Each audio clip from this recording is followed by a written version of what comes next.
Muy buenas a todos de nuevo.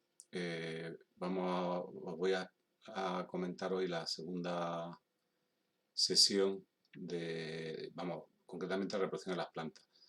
Recordaros que las actividades que os propongo solo me las debéis de subir a aquellos alumnos que tengáis malas notas de clase, no de exámenes. Esta nota sube la nota de actividades, ¿vale?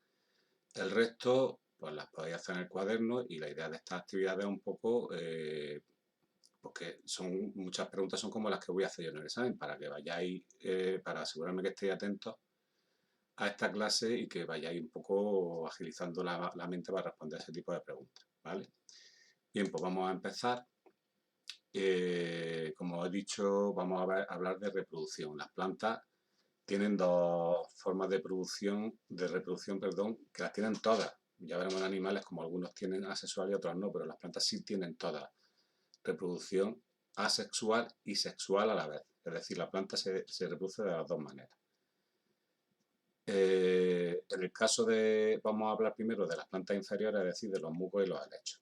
La principal diferencia con las superiores es que las plantas inferiores tienen como lo que se denomina reproducción alternante. Es decir, se reproducen una vez de forma sexual mediante la generación de esporas, ¿vale?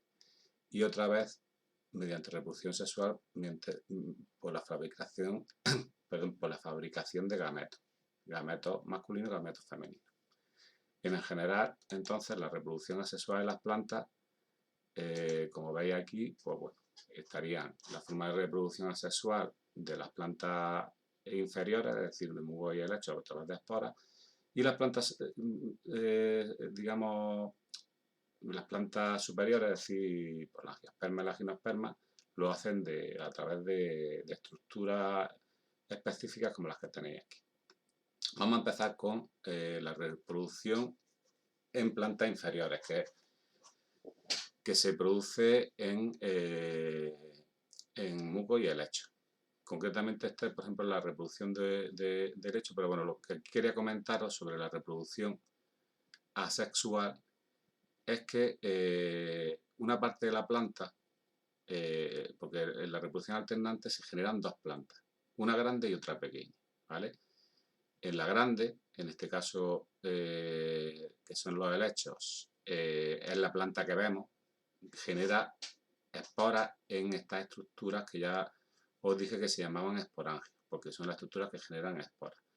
Al individuo, o sea, la fase esta, que es la fase asexual, que genera las esporas, se le llama esporofito, ¿vale? Entonces, bueno, pues va soltando las esporas, es asexual porque la planta esta las esporas no se han formado por la unión de células de dos plantas diferentes, sino que es de la misma. Cuando cuando las esporas llegan al suelo, se genera un individuo nuevo, que es este, el prótalo, que es muy pequeñito, o sea, no se ve apenas, ¿no? Y genera gametos y espermatozoides, ¿vale?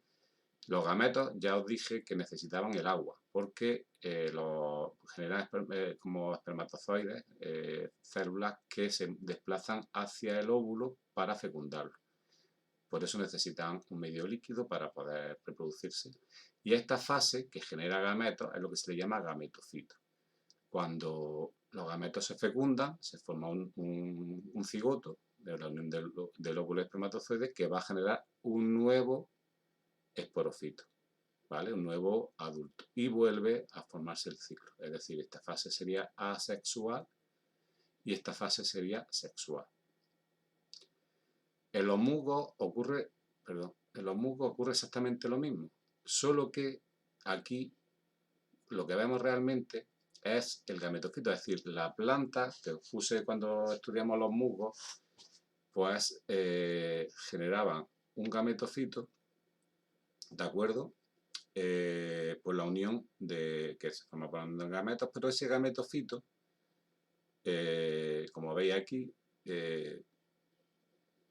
al generar los gametos, en su parte superior se genera una estructura que también vimos en las imágenes dentro del propio gametofito, que crece hacia arriba, ¿vale? Se desarrolla aquí en la parte superior del gametofito, crece hacia arriba y genera esas estructuras que serían los esporangios, que al romperse genera esporas y da lugar al nuevo gametofito. En definitiva, en el gametofito se forman gametos, ¿vale? Los gametos, al unirse dentro de la parte superior de gametofito, que es por la unión de igualmente óvulo y espermatozoide, gametos masculino y femenino, de dos plantas diferentes, por eso esto es sexual, en él se desarrolla una estructura que es el esporofito, ¿vale? Lo tenéis aquí, y el esporofito forma esporas que van a dar lugar al nuevo gametofito, cerrándose el ciclo. Bien, bueno, repito un poco, en este ciclo está mejor expuesto el del helecho, el esporofito, en su interior tiene los esporangios aquí en esa estructura. Cuando se rompen los esporangios genera esporas, las esporas dan lugar a esa fase pequeñita que apenas se ve, que sería el gametofito. El gametofito genera gametos masculinos y femeninos que cuando se unen formarían un nuevo esporofito. Bien, vamos a hablar ahora de la reproducción en plantas superiores. Las plantas superiores, que os recuerdo que eran las gimnospermas, como los pinos y los abetos y tal, y las angiospermas, que eran la mayoría de las plantas que conocemos, no es alternante, sino que se pueden reproducir indistintamente en épocas diferentes de forma sexual y asexual, de forma totalmente distinta, ¿vale? Muchas veces la reproducción asexual es para proteger a la planta, ahora os la explico cuando las veas. Y luego tiene un órgano reproductor que es la flor, que es diferente, puede ser vistosa o no vistosa, por ejemplo las gimnospermas no son vistosas, y la diferencia entre gimnospermas y angiospermas, recuerdo que también lo vimos, que es que las gimnospermas no generan frutos, sino que, bueno, aquí hay un error, aquí sería gimnosperma, ahora lo corrijo, se genera en la piña, mientras que la angiosperma en el fruto. Bueno, vamos a ir viendo un poco cada cosa. Vamos a empezar a hablar primero de la reproducción asexual en las plantas. Normalmente en las plantas superiores no es por esporas, sino que genera un tipo de estructura de la cual nace una planta nueva, ¿vale? Esto frecuentemente lo realizan para, digamos, soportar condiciones, por ejemplo en el invierno, condiciones malas, condiciones adversas, en que la planta puede morir o puede dejar de crecer, y lo que hace la planta es acumular nutrientes en la raíz. Ya vimos en la nutrición que, bueno, durante la primavera y tal, acumula los nutrientes en esa zona, y luego en la raíz genera formas de generar nuevas plantas a partir de la misma. Por eso es asexual, porque no hay, en ese momento no hay ningún tipo de fecundación ni nada. Por ejemplo, el tubérculo, es decir, la patata, por ejemplo. Perdón, sí, la patata, si todos habréis observado que cuando tenéis en casa las patatas, a un tiempo y hay humedad, genera como tallitos. Eso lo hace la patata de forma natural. De cada uno de esos tallitos saldría una nueva planta que generaría plantas, o sea, a lo mejor de una patata, pues genera 3 o 4 plantas o 5 plantas independientes de forma sexual. Algo parecido ocurre, bueno, es que me estoy dando cuenta que en el dibujo está mal. Este dibujo corresponde al bulbo, o sea, al tubérculo, perdón. O sea, esto es aquí y este es aquí. Esto sería, por ejemplo, un ajo, una cebolla, que es un bulbo, ¿vale? Luego también intentaré corregirlo si puedo en el documento. Bueno, el caso es que el ajo, la cebolla, también habéis observado que si los tenemos tiempo en casa, de los ajitos le sale un tallo, de la cebolla le salen varios tallos. Pues igual, es una forma diferente, aquí lo tenemos, y de cada ajito le sale un tallo y se genera un nuevo individuo. Otra forma sería el rizoma, que sería como tallos, es decir, es parecido a los anteriores, lo que pasa es que esos son como tallos subterráneos. El tallo va creciendo en una dirección y va generando nuevas plantas que normalmente permanecen unidas por este tallo que lo ha generado.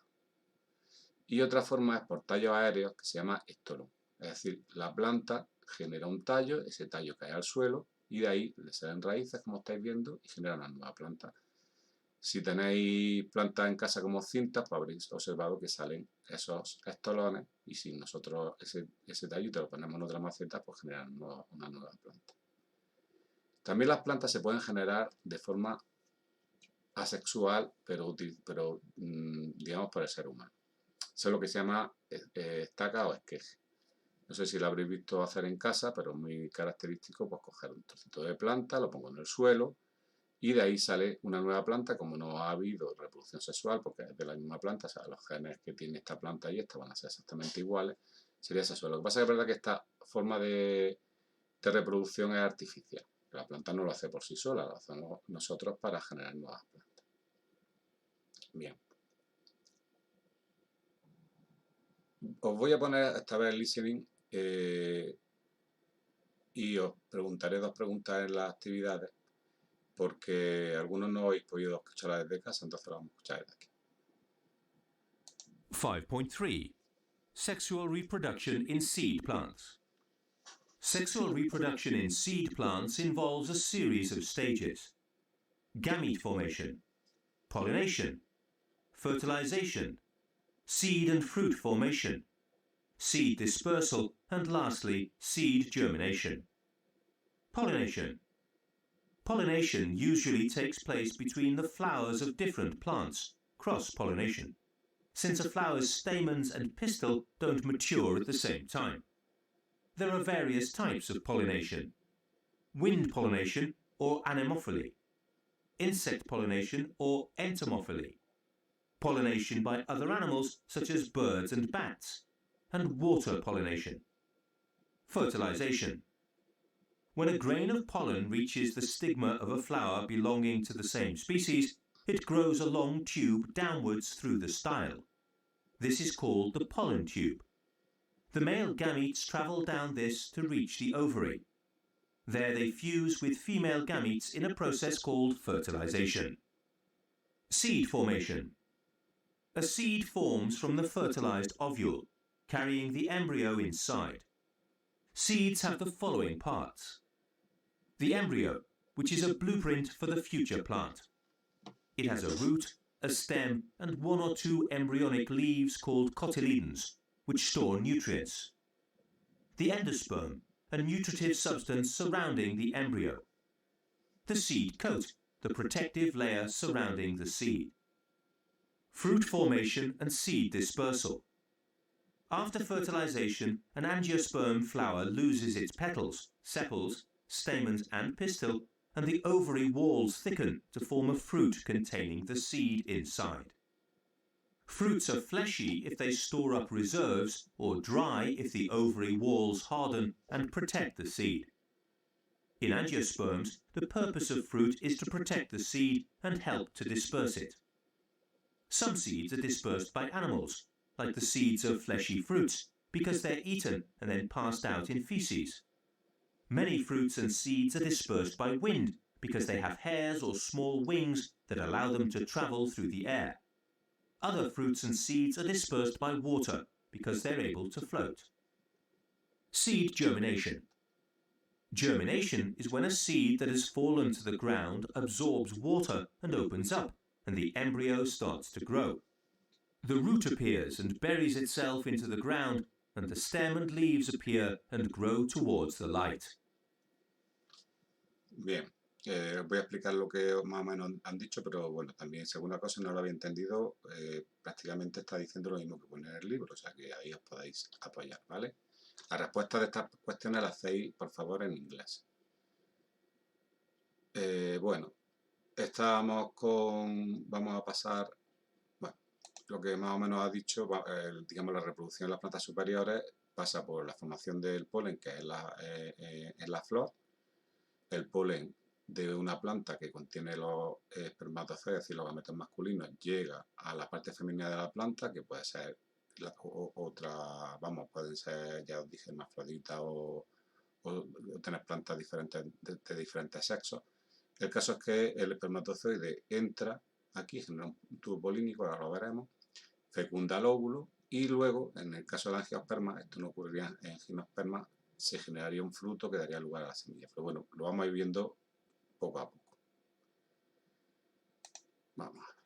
Bien. Aquí tenemos lo que ocurriría, lo que más o menos os está explicando fase por fase. A la polinización es cuando la forma en que llega el polen a la parte reproductora femenina. Esto puede ocurrir de varias maneras. Recordad que las plantas tienen un problema y es que no se pueden mover. Al no poderse mover, pues han desarrollado distintos métodos para hacerle llegar el polen de unas plantas a otras. La más frecuente o más primitiva, pues a través del viento. El viento, o sea, generan el polen en los estambres, generan mucha cantidad de polen, el polen llega accidentalmente a las flores femeninas y queda aquí. Eso es la polinización, ¿vale? O bien, incluso otros medios como el agua. También el polen puede ir por el agua y llegar a las plantas, sobre todo en plantas acuáticas. O bien, la forma más precisa, que es a través de polinizadores. Lo más frecuente es que sean insectos como las abejas. Pero también pueden ser el colibrí, por ejemplo, el polinizador, o incluso otros animales que van a comer la fruta. Entonces la planta genera el néctar es el premio para atraer, como vimos ya en la otra clase, a los polinizadores, por el aroma, por el color. Por eso los polinizadores, solo los polinizadores, o sea, solo las plantas que son polinizadas por animales suelen ser vistosas y producir olor, porque las del viento no necesitan. Y entonces el insecto ahí, tomándole esta de flor en flor, deja caer el grano de polen. Bueno, el caso es que el grano de polen llega aquí y se genera una especie de tubito, no sé si lo veis aquí, se llama tubo polínico, por donde va bajando el espermatozoide, ¿vale? Baja por aquí y llega, como veis, al óvulo. Entonces se une al óvulo, se une el espermatozoide al óvulo, y aquí, justo en estas células que se están formando, es donde se genera la semilla, ¿vale?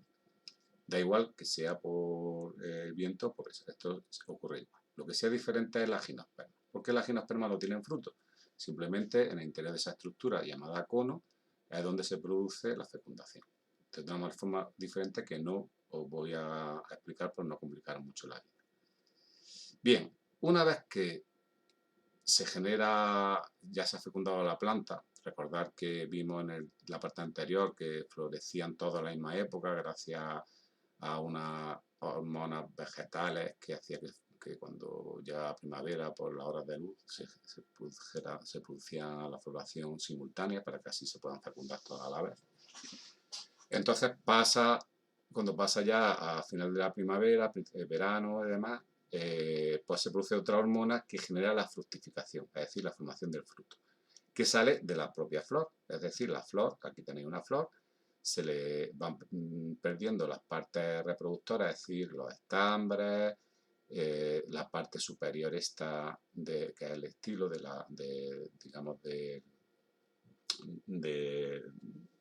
ay, no me sale el nombre, bueno, de la parte reproductora femenina, el pistilo.